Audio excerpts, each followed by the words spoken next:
पायल अपने ससुराल में पढ़ी लिखी गंवार साबित हो रही थी। बात बात पर उसे अपमानित किया जाता था, फिर चाहे वह पति हो, सास हो या फिर देवरानी।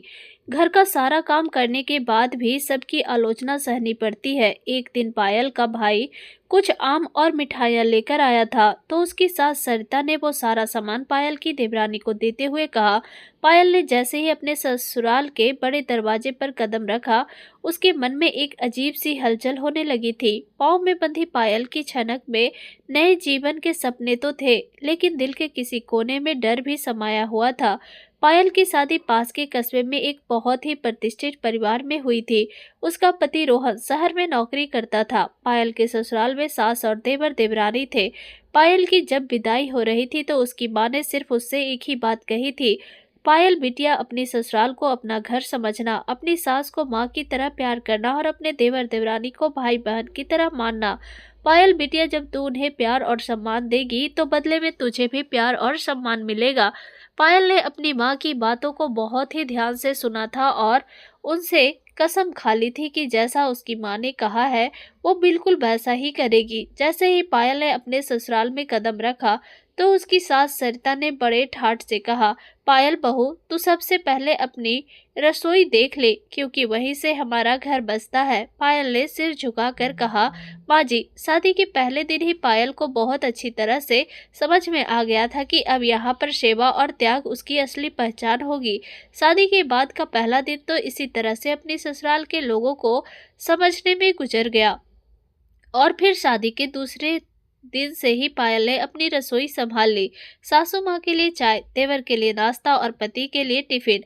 पायल का दिन सूरज उगने से पहले शुरू हो जाता था और फिर सबके सोने के बाद ही उसका दिन खत्म होता था।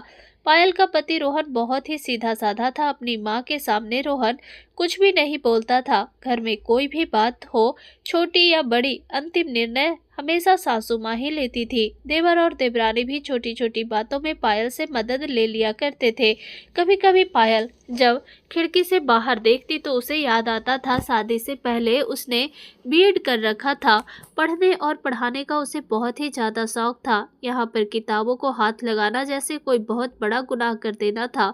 एक बार जब पायल ने किताब उठाकर कुछ पढ़ने की कोशिश की तो उसको अपनी सासू माँ की आवाज़ कानों में सुनाई पड़ती, अरे भाई, घर की बहू को पढ़ने लिखने की क्या ज़रूरत है, उसे तो बस घर के काम आने चाहिए, वही काम आते हैं, पढ़ लिख कर क्या करेगी। पायल अपनी सासू माँ को पलटकर कभी जवाब नहीं देती थी। उनकी बातें वो चुपचाप सुन लेती थी। पायल जब भी कुछ बोलने के लिए सोचती तो उसको अपनी माँ की कही बातें याद आती जो उसकी माँ ने विदाई के वक्त कही थी। उसकी माँ की दी सीख उसे हर अपमान को चुपचाप पी जाने की ताकत देती थी। वह मन ही मन में सोचती, एक दिन सब ठीक हो जाएगा, क्या पता धीरे धीरे समय के साथ सब बदल जाए। लेकिन बेचारी पायल को क्या पता था कि उसकी सही चुप्पी एक दिन उसके लिए सबसे बड़ा बोझ बनने वाली है। एक शाम की बात है। पायल ने खाना परोसते हुए अपनी सासू माँ से कहा, माँ जी, मेरी मम्मी का फ़ोन आया था। कल मेरे मम्मी पापा मुझसे मिलने के लिए आना चाहते हैं। मम्मी पापा को मेरी बहुत याद आ रही है। अगर आपकी इजाज़त हो तो मैं उनको यहाँ आने के लिए बोल दूँ। पायल की बात सुनकर सरिता जी ने उसको गुस्से में देखते हुए कहा, पायल बहू, मेरी बात कान खोल कर सुन लो। हमारे पास इतनी फुर्सत नहीं है कि हम तुम्हारे मायके वालों की मेहमान नवाजी करें। तुम्हारे मायके वालों के पास कोई काम धंधा तो है नहीं, बस पूरा दिन घर में बैठे रहते हैं। अरे, तुम्हें यहाँ पर किस चीज़ की तकलीफ है जो वह तुमसे मिलना चाहते हैं? अपने मायके वालों को साफ साफ बोल देना, बार बार यहाँ आने की ज़रूरत नहीं है। जब देखो तब मुंह उठाए चले आते हैं बेटी के घर।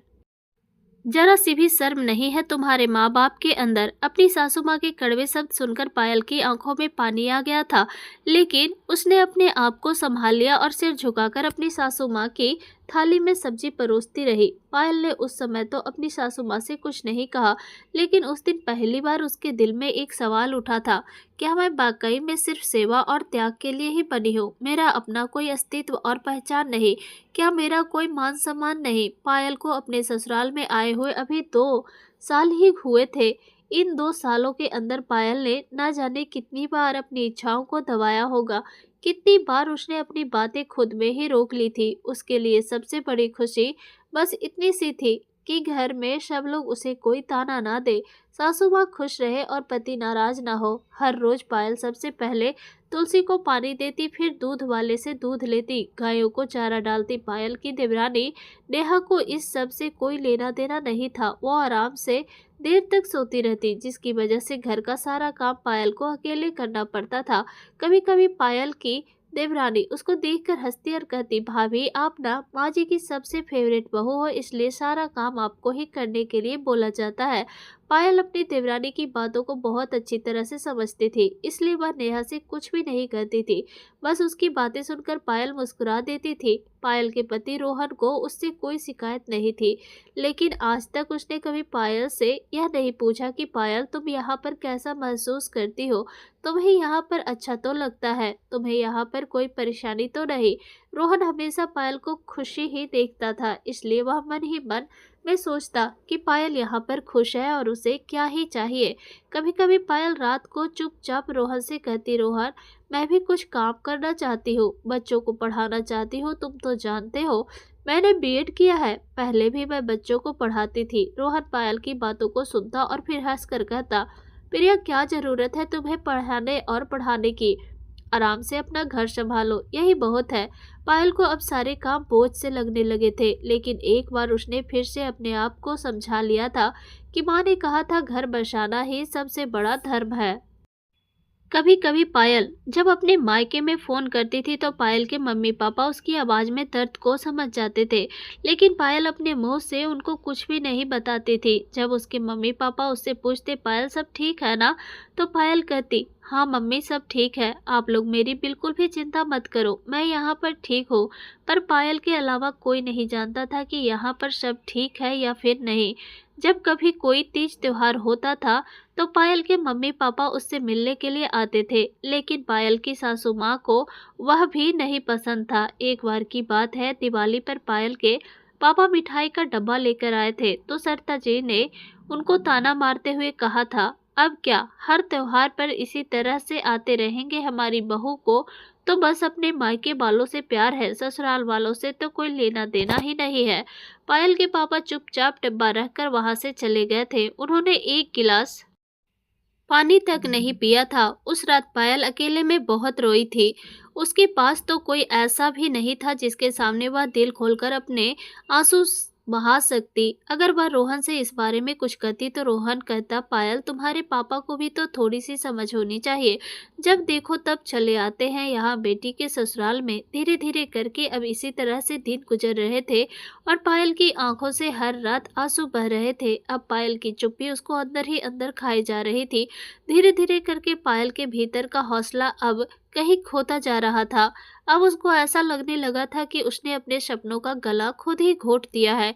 इतनी पढ़ी लिखी होने के बाद भी वो घर के चूल्हे चौके तक ही सीमित होकर रह गई थी, लेकिन उसे पता नहीं था कि एक दिन वही चुप्पी ऐसा विस्फोट करेगी कि सब कुछ बदल कर रख देगी। अब पायल के लिए हर दिन एक नई परीक्षा लेकर आता था। अब उसका मन घर के कामकाज में बिल्कुल भी नहीं लगता था, लेकिन वह चाहकर भी कुछ भी नहीं कर पाती थी और चुपचाप घर के काम करती रहती थी। अब पायल को अपने आप से डर लगने लगा था कि कहीं वह बगावत ना कर बैठे। धीरे धीरे सासू माँ का व्यवहार बहुत ही कठोर होता जा रहा था। अब वह पायल को छोटी छोटी बातों में भी उलाहने देने लगी थी। एक दिन की बात है, उसकी देवरानी नेहा को चाय बनानी थी, लेकिन वह अपने सहेली से फोन पर बातें करने में लगी थी। तभी सासू माँ ने पायल को आवाज लगाई, अरे बड़ी बहू, नेहा को तो कुछ आता ही नहीं है, तू ही चाय बना दे। पायल ने मुस्कुराकर सबके लिए चाय बनाई और सबको दे दी, लेकिन जब खुद उसने एक कप चाय पीने के लिए ली तो सरिता जी ने ताना मारते हुए कहा, क्या बहू, अब खुद के लिए भी खास चाय बनेगी? पहले घर के बुजुर्गों का सोच, फिर अपने आराम का। पायल ने चाय का कप वहीं रख दिया। उसके मन में जैसे एक आग सी धक उठी, लेकिन उसने फिर भी अपनी जुबान पर ताला लगा लिया। कुछ दिन बाद एक शाम को घर में दूर के रिश्तेदार आए थे। पायल ने पूरा घर चमकाया, नाश्ता बनाया, बच्चों को संभाला, लेकिन जब रिश्तेदारों ने उसकी तारीफ में कह दिया, बहू तो पढ़ी लिखी है, घर को बहुत अच्छी तरह से संभाल रखा है, तो सरिता जी को जैसे अंगारे लग गए। उन्होंने सबके सामने कहा, अरे पढ़ाई लिखाई से क्या होता है, घर संभालना आना चाहिए बस। पढ़ने वाली बहुएं ज्यादा अकड़ दिखाती है। पायल की आंखें डबडबा गई थी और रिश्तेदार भी संकोच में पड़ गए।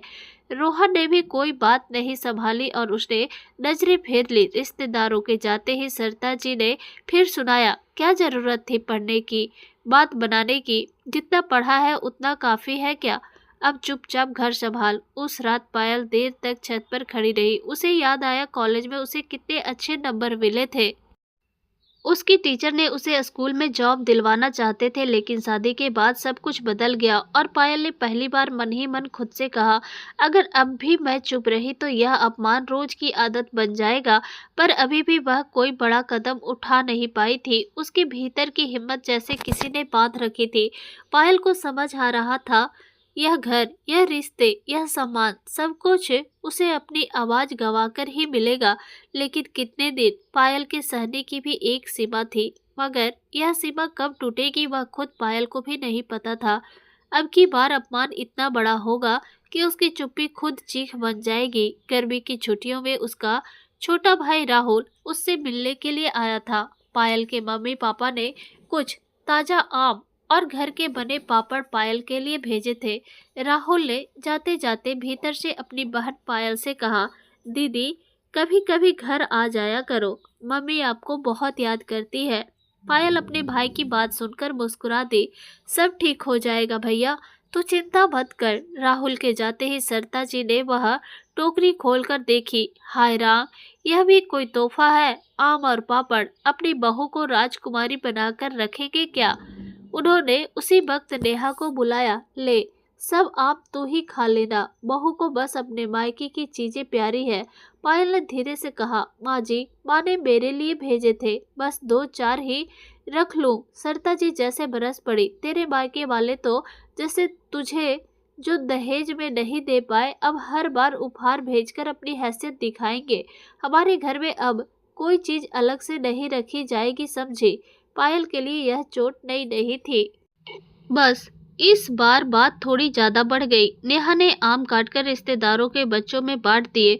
पायल ने बिना कुछ बोले बस उन आमों को जाते देखा। शाम को मोहल्ले की एक पड़ोसन आई। सरिता जी ने उसके सामने भी यह बात उछाल दी, क्या बताऊं, हमारी बहू का तो बस मायका ही मायका है, सब वहीं से चाहिए उसे, जैसे हमारे घर में कुछ है ही नहीं। पड़ोसन ने हंसी में बात टाल दी, पर पायल की आंखों से आंसू टपकने लगे। क्या उसका इतना भी हक नहीं कि माँ के भेजे 2 आम खा ले? उस रात रोहन देर से घर आया था। पायल ने धीरे से उसे सारी बात बताई। रोहन ने कोई जवाब नहीं दिया, बस इतना ही कहा, तुम्हें भी छोटी छोटी बातों को दिल से लगाना आता है, हर बार माँ का दिल क्यों दुखाती हो? पायल ने पहली बार रोहन की आंखों में देखा। क्या सच में मैं ही गलत हूँ? पायल ने मन ही मन में तय कर लिया, अब बस और नहीं। उसने चुपचाप अपने पुराने बक्से में रखी अपनी डिग्री निकाली, किताबों पर जमी धूल झाड़ी। अब बहुत हुआ, अगर इस अपमान का जवाब चाहिए तो मुझे खुद को साबित करना होगा। उस रात पायल को पहली बार अपनी हिम्मत से उम्मीद जागी। अब अपमान के बोझ को बोझ नहीं बनने दूंगी। उस रात पायल ने जितनी देर तक अपनी किताबों को देखा उतनी देर तक शायद किसी ने उसे सालों में देखा भी नहीं था। धूल जमी नोटबुक, पुरानी फाइलें और बीएड की डिग्री अब जैसे उसे आवाज दे रहे थे, अभी देर नहीं हुई है प्रिया। अगली सुबह पायल ने वही किया जो उसने कभी सपने में भी नहीं सोचा था। जब रोहन दफ्तर चला गया था और उसकी देवरानी अपनी सहेलियों के साथ बाजार चली गई थी और सासू माँ दोपहर की नींद ले रही थी, तो पायल ने चुपके से अपनी पुरानी सहेली मेघा को फोन लगाया। मेघा गांव के सरकारी स्कूल में पढ़ाती थी। मेघा ने जैसे ही पायल की आवाज सुनी खुशी से चहक उठी। अरे पायल कहाँ गायब हो गई थी? मेघा की आवाज सुनकर पायल की आवाज कांप गई थी। मेघा, मुझे स्कूल में पढ़ाने की जरूरत है, कोई काम मिलेगा क्या? पहले तो मेघा चुप हो गई, उसके बाद बोली, क्यों नहीं, तुम्हारे जैसे पढ़े लिखे लोग तो मिलते ही कहाँ हैं। मैं अपने प्रिंसिपल से बात करती हूँ, कम से कम घर बैठे बच्चों को ट्यूशन दे सकती हो, फिर स्कूल में भी मौका मिलेगा। पायल के हाथों में जैसे बिजली दौड़ गई। उसने कहा, हाँ मेघा, मुझे करना ही है, अब और नहीं सह सकती। मेघा ने उसे हिम्मत दी, डर मत प्रिया, घर वालों को धीरे धीरे समझा देना, तू अपना नाम बना ले, फिर देख सब तेरे सामने झुकेंगे। फोन रखने के बाद पायल देर तक अपने आप से बातें करती रही। क्या मैं सच में यह कर पाऊंगी? क्या माँ जी रोहन मुझे रोकेंगे? पर अब वह तय कर चुकी थी, अपमान के बदले अब कुछ करके दिखाना ही जवाब होगा। दूसरे दिन उसने सबसे पहले घर के बच्चों को पढ़ाना शुरू किया। मोहल्ले के 2 बच्चों को उसने दोपहर में बुलाया। आंगन में चारपाई डालकर किताबें खोलकर जैसे पायल को अपने पुराने दिन याद आने लगे। पहले ही दिन जब सरिता जी की नींद खुली तो उन्होंने देखा आंगन में बहू बच्चों को पढ़ा रही थी। यह क्या नाटक है? स्कूल खुल गया है क्या तेरा? सासू माँ ने कड़क आवाज में पूछा तो पायल ने पहली बार आंख उठाकर कहा, माँ जी, बच्चों को पढ़ा दूंगी तो अपना भी मन लग जाएगा और कुछ घर के कामों में मदद भी हो जाएगी। सासू माँ ने उसे घूरा पर कुछ नहीं बोली। शायद उन्हें भी लगा कुछ दिन में बहू का यह शौक उतर जाएगा, पर पायल जानती थी यह तो शुरुआत है और इस बार वो अपनी आवाज को चुप नहीं होने देगी। पायल ने बच्चों को पढ़ाना शुरू तो कर दिया था, पर घर में यह बात अब धीरे धीरे आग की तरह फैलने लगी। मोहल्ले की औरतें आपस में बात करने लगी, अरे पायल बहू ने ट्यूशन शुरू कर दी है, क्यों? क्या जरूरत है? इतना बड़ा घर है, खाने पीने को सब कुछ है। पर पायल को अब किसी की बातों से कोई फर्क नहीं पड़ रहा था। हर दोपहर में जब सासू माँ अपनी नींद लेती और देवरानी अपनी सहेलियों से गप्पे मारती, तब पायल आंगन में कॉपी खोलकर बच्चों को जोड़ घटाना सिखाती रहती। धीरे धीरे मोहल्ले के और बच्चे आने लगे। बच्चों के मम्मी पापा बहुत खुश थे कि घर के पास पढ़ाई हो रही है, कोई फीस नहीं देनी पड़ रही है, बस थोड़े से बिस्किट और दूध की व्यवस्था पायल खुद देख लेती। एक दिन मेघा ने उसे स्कूल से फोन किया और बताया, पायल अगले महीने स्कूल में टीचर की जरूरत है, तू आ जाएगी क्या? महीने के 5,000 मिलेंगे। पायल के दिल की धड़कन तेज हो गई। स्कूल?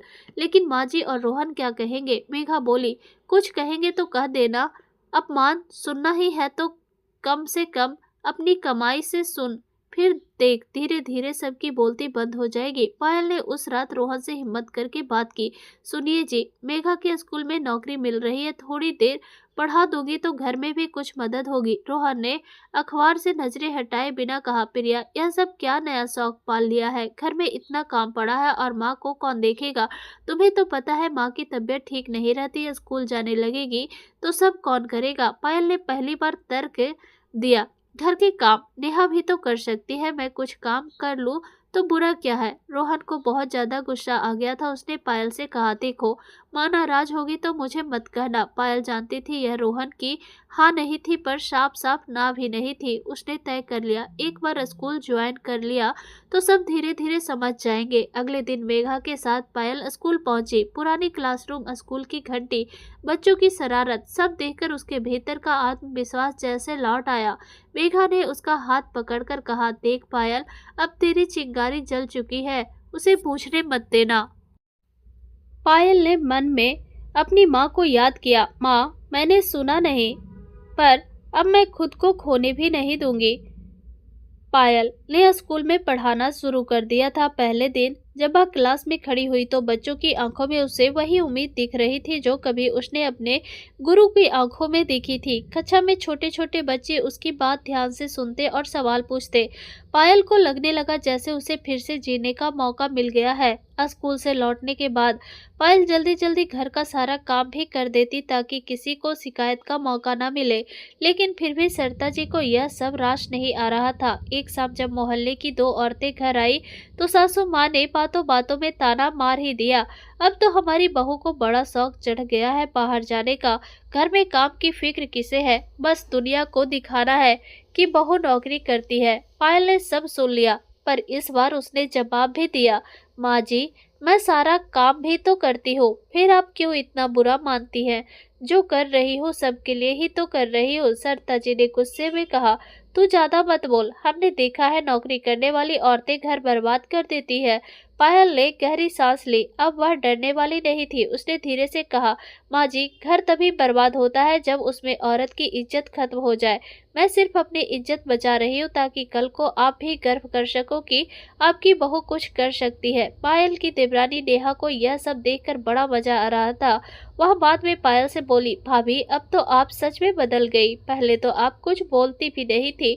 और अब पायल ने मुस्कुराकर कहा, जब इंसान चुप रहता है तो लोग समझते हैं कि वह सह सकता है, पर जब अपमान हद से ज्यादा बढ़ जाए तो चुप्पी को भी आवाज देनी पड़ती है। धीरे धीरे मोहल्ले के लोग भी पायल की तारीफ करने लगे थे। कोई कहता, अरे बहू पढ़ा भी रही है और घर भी संभाल रही है। कभी कभी छोटे बच्चे उसके लिए चॉकलेट लेकर आते। मैडम जी, आपने हमारा होमवर्क करवाया था। इन छोटी छोटी खुशियों ने पायल को मजबूत कर दिया था।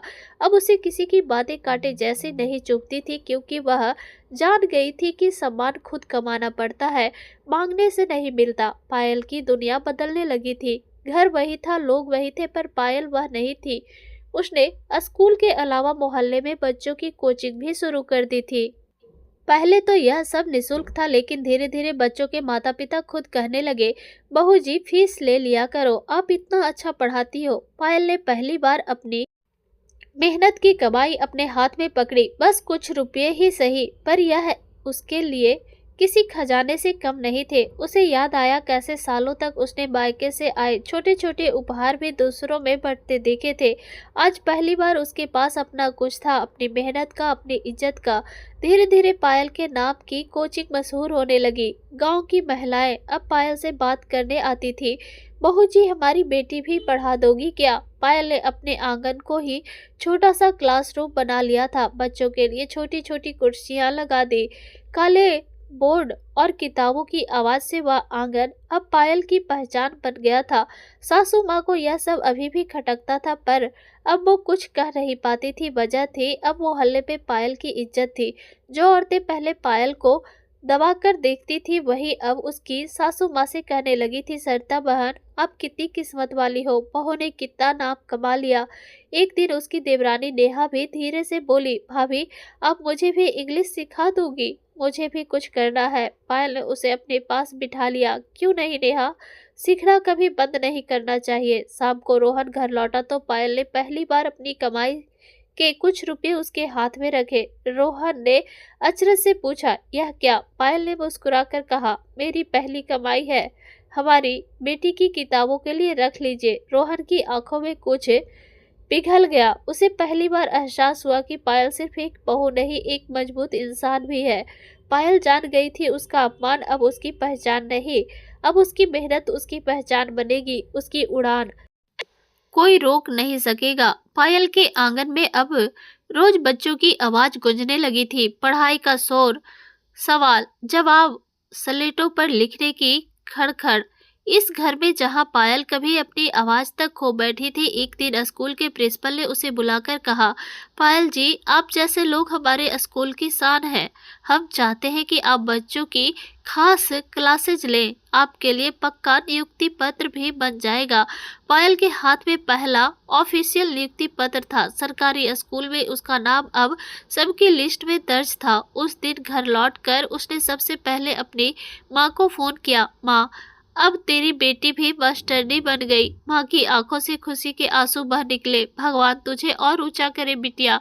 पायल ने यह खुशखबरी अपनी सासू माँ को भी सुनाई। माँ जी, अभी स्कूल से भी हर महीने सैलरी आएगी, घर में भी काम करूंगी और बच्चों को भी पढ़ाऊंगी। सरिता जी ने इस बार कोई ताना नहीं मारा, बस चुपचाप पायल को देखा। उन्हें भी अब एहसास होने लगा कि बहू ने जो कर दिखाया यह वह हर कोई नहीं कर सकता। गांव की औरतें जब पायल के पास आती तो कहती, बहू जी, आप तो हमारे बच्चों की किस्मत बदल रही हो। पायल की देवरानी नेहा भी अब उसे आदर से देखती थी। एक शाम नेहा ने पायल से कहा, भाभी, मैं भी स्कूल में क्लर्क के लिए कोशिश कर रही हूँ, आप मेरी मदद करोगी ना?